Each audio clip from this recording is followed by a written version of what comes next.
Good morning. Welcome to +2 politics class. കഴിഞ്ഞ ക്ലാസ്സിൽ നമ്മൾ era of cold war, the cold war era എന്ന പാഠഭാഗം ശീതസമര കാലഘട്ടത്തെക്കുറിച്ചാണ് നമ്മൾ കഴിഞ്ഞ ദിവസം പറഞ്ഞത്. നമ്മൾ എന്താണ് ശീതസമരം, ഇതുണ്ടാവാനുള്ള കാരണം എന്താണ് എന്നതാണ് ഇന്ന് നമ്മൾ നോക്കാൻ വേണ്ടി പോകുന്നത്. രണ്ടാം ലോക മഹായുദ്ധത്തിൻ്റെ അന്ത്യം ലോകരാഷ്ട്രീയത്തിലെ ഒരു നാഴികക്കല്ലായിരുന്നു. 1945 America, Soviet Union, Britain, France എന്നിവയുടെ നേതൃത്വത്തിലുള്ള സഖ്യശക്തികൾ, ആരൊക്കെയാണ് സഖ്യശക്തികൾ? America, Soviet Union, Britain, France, ഇവർ ജർമ്മനി, ഇറ്റലി, ജപ്പാൻ എന്നിവയുടെ നേതൃത്വത്തിലുള്ള അച്ചുതണ്ട് ശക്തികളെ തോൽപ്പിച്ചു.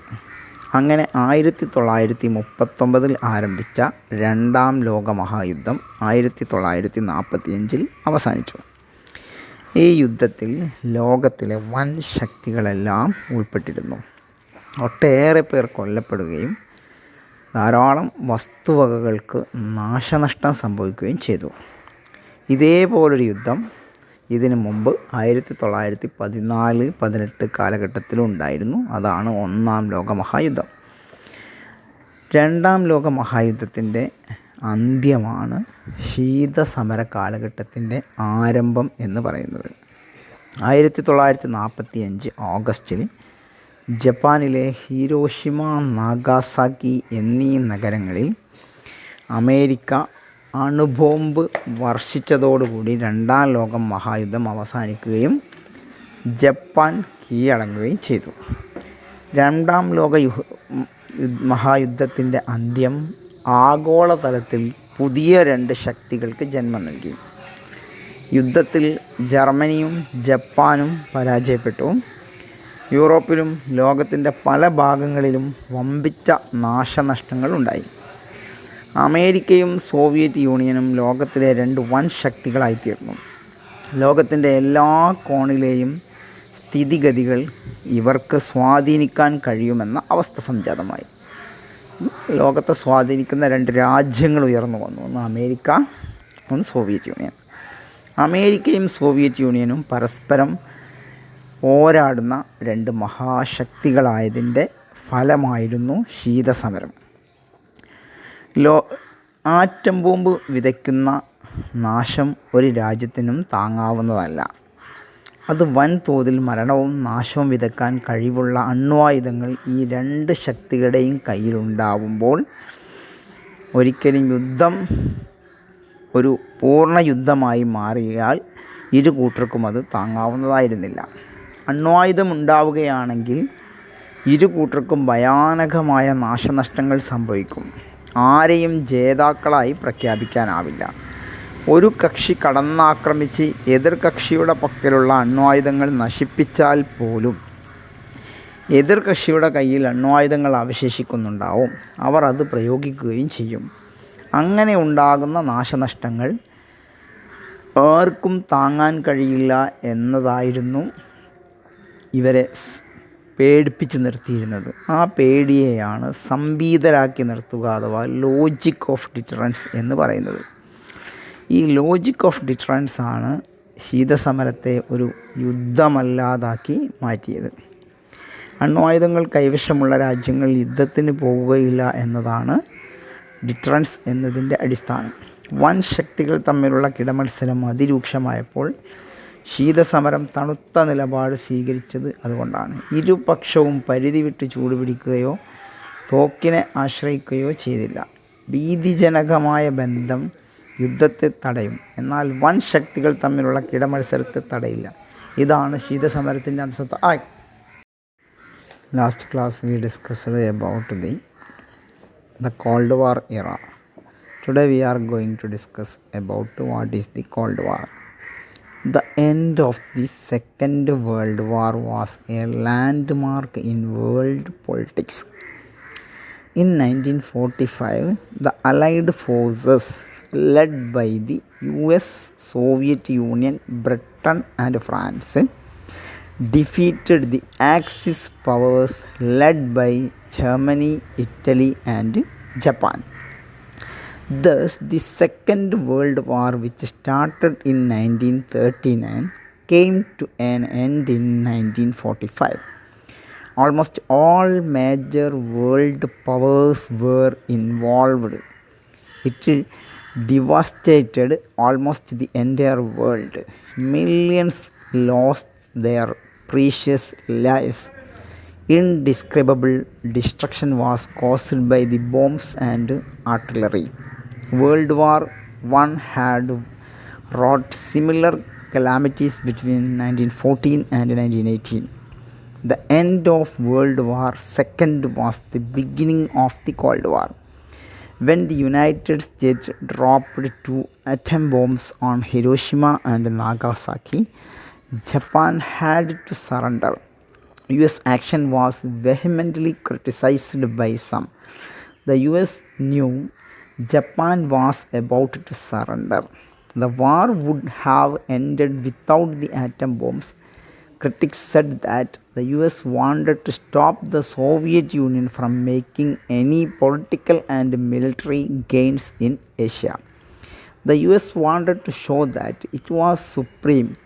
US supporters, on the other hand, justified the dropping of atom bombs as they said it was necessary to put a sudden stop to the war. When the war ended, the two new powers came on the globe scene. Japan and Germany were defeated. The whole of Europe devastated. Two powers alone remained at the top, the United States and the Soviet Union. They became the greatest power in the world, who could influence even anywhere on earth. Their military power could create and kill anyone anywhere in the world. No wonder they turned out to be rivals to each other. At the same time, since both had nuclear weapons capable of death and destruction, they desisted from a full-fledged war. No political gains could justify the destruction of their societies. Any nuclear war would result in untold destruction and misery. With such losses on both sides, it would be difficult to decide who the victor is. Since one side can inflict indescribable destruction on the other, both would desist from calling the shots. This is known as the logic of deterrence. Nuclear weapons on both sides deter each other from attacking. The Soviet Union and the United States have the capacity to retaliate against an attack and inflict total destruction on the enemy. Thus, the Cold War did not turn hot. No doubt the logic of deterrence prevented war, but it could do little to lessen the rivalry between the power blocks. Let's have a closer look at the main military features of the Cold War. The two rivals bloc had to behave like a rational and responsible actions.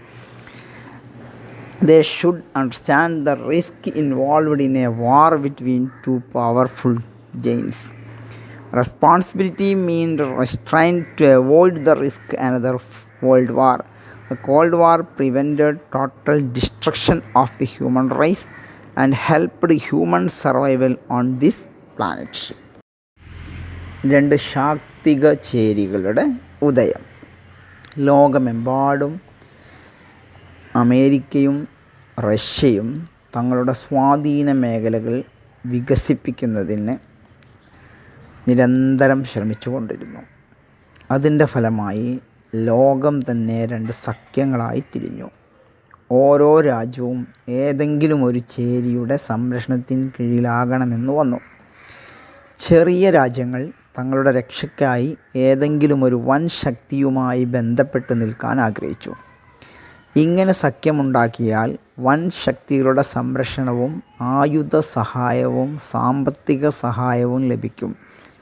ഈ രാജ്യങ്ങളിൽ മിക്കവയും അയൽ രാജ്യങ്ങളുമായി കിടമത്സരത്തിലാകുമെന്നതിനാൽ അവർക്ക് വൻ ശക്തികളുടെ സംരക്ഷണവും സഹായവും ആവശ്യമാണ്.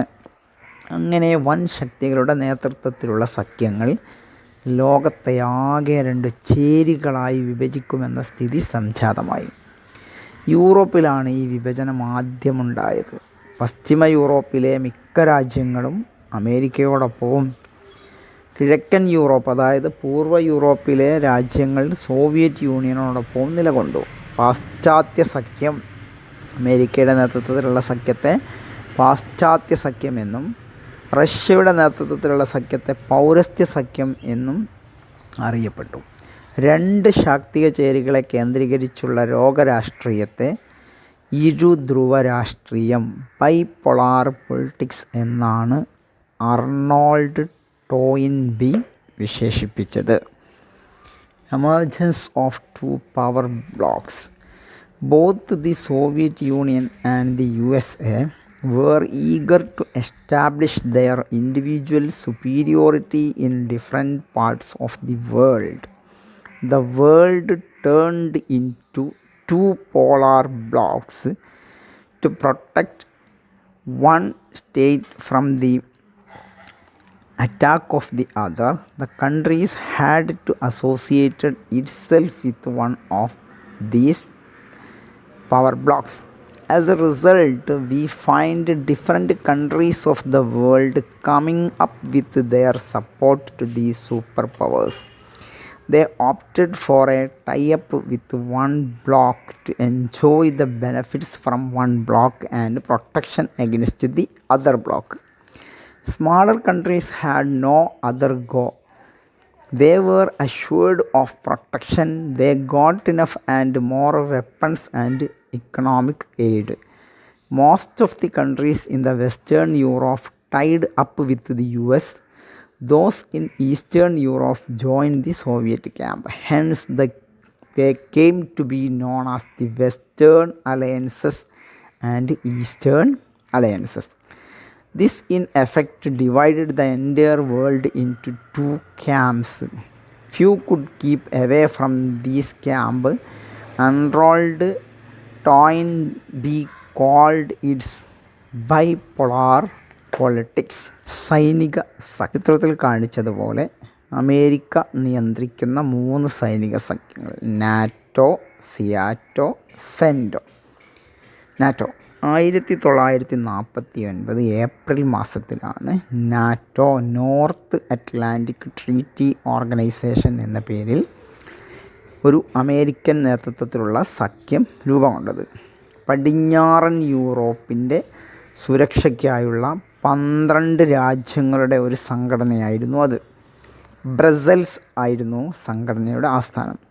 ഈ സഖ്യത്തിൽപ്പെട്ട ഏതെങ്കിലും ഒരു രാജ്യത്തിൻ്റെ നേരെ ഒരു ആക്രമണമുണ്ടായാൽ അത് എല്ലാവരുടെയും നേരെയുള്ള ആക്രമണമായി കണക്കാക്കുമെന്നവർ പ്രഖ്യാപിച്ചു. ഓരോ രാജ്യവും മറ്റു രാജ്യങ്ങളെ സഹായിക്കാൻ ബാധ്യസ്ഥരായിരിക്കുകയും ചെയ്യും. വൻ ശക്തികളുടെ വടംവലിയുടെ കേന്ദ്രം യൂറോപ്പായിരുന്നു. ചില കേസുകളിൽ വൻ ശക്തികൾ അവരുടെ സൈനിക ശക്തി ഉപയോഗിച്ച് ചെറു രാജ്യങ്ങളെ വരുതിയിൽ നിർത്താറുണ്ട്. പൂർവ്വ യൂറോപ്പിൽ സോവിയറ്റ് യൂണിയൻ നടത്തിയിരുന്ന ഇടപെടൽ ഇതിനുദാഹരണമാണ്.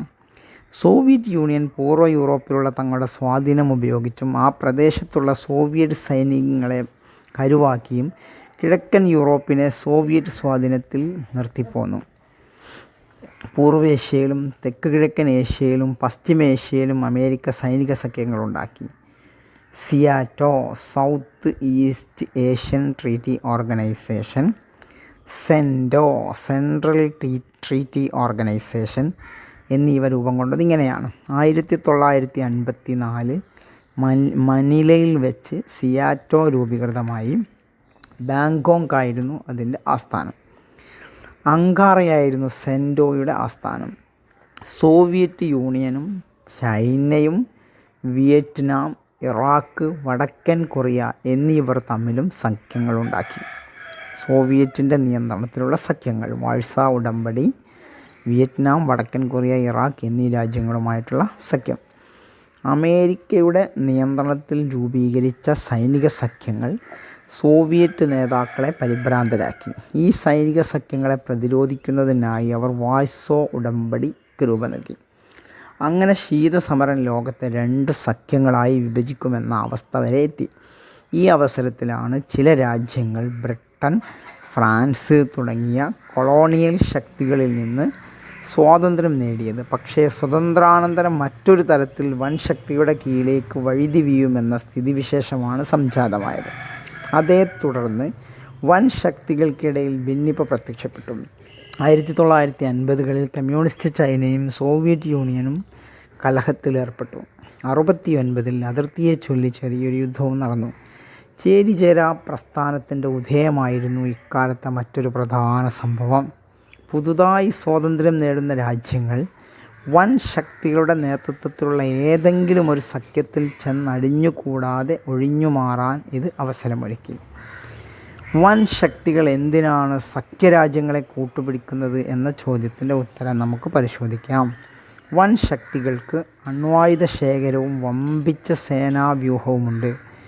ഏഷ്യയിലെയും ആഫ്രിക്കയിലും എന്നല്ല, യൂറോപ്പിലെ ചെറുകിട രാജ്യങ്ങളെല്ലാം കൂടി ഒത്തുചേർന്നാലും വൻ ശക്തികൾക്ക് പേടിക്കാനില്ല. എന്നാലും വൻ ശക്തികൾക്ക് ചെറുകിട രാജ്യങ്ങളുടെ സഹായം ആവശ്യമായിരുന്നു. അതിൻ്റെ കാരണങ്ങൾ: 1. എണ്ണ, ധാതുക്കൾ പോലെയുള്ള മർമ്മപ്രധാനമായ വിഭവങ്ങൾ കിട്ടാൻ ചെറിയ രാജ്യങ്ങളെ കൂടെ നിർത്തണമായിരുന്നു. 2. വൻ ശക്തികൾക്ക് അവരുടെ സൈനിക ആയുധ താവളങ്ങൾ നിർമ്മിച്ച് ചേർക്കാൻ പ്രദേശങ്ങൾ ആവശ്യമായിരുന്നു. 3. പ്രതിയോഗികൾക്കെതിരെ ചാരവൃത്തി നടത്താൻ ഉള്ള പ്രദേശങ്ങൾ അവർക്ക് ആവശ്യമായിരുന്നു. 4. സാമ്പത്തിക സഹായം അവർക്ക് ലഭിക്കുമായിരുന്നു. തങ്ങളുടെ സൈന്യങ്ങളെ നിർത്തുന്നതിനുള്ള ചെലവ് ചെറുകിട രാജ്യങ്ങളിൽ നിന്ന് അവർ ഈടാക്കിയിരുന്നു. 5. പ്രത്യയശാസ്ത്രപരമായും ചെറുകിട രാജ്യങ്ങളുടെ പിന്തുണ ആവശ്യമായിരുന്നു. ചെറുകിട രാജ്യങ്ങളുടെ വിധേയത്വമുണ്ടെങ്കിൽ വൻ ശക്തികൾക്ക് അവരുടെ ആശയങ്ങൾ നടപ്പിൽ വരുത്തുന്നതിന് ഒരു പരിധിവരെ സാധിക്കുമായിരുന്നു. Military alliances. As this chart shows, US-controlled military alliances are NATO, SEATO and CENTO. North Atlantic Treaty Association. Countries supporting the US organized themselves into NATO, the North Atlantic Treaty Organization, in April 1949. NATO was an association of 12 states with the declaration that an armed attack on any one of them in Europe or North America would be considered an attack on all of them. In the event of such an attack, it was obligatory for others to help the one under attack.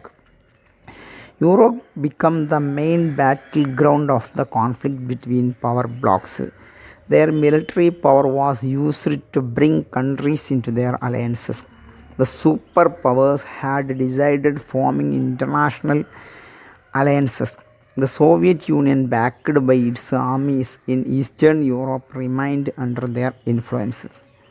The United States built an alliance called Southeast Asian Treaty Organization, SEATO, and the Central Treaty Organization, CENTO.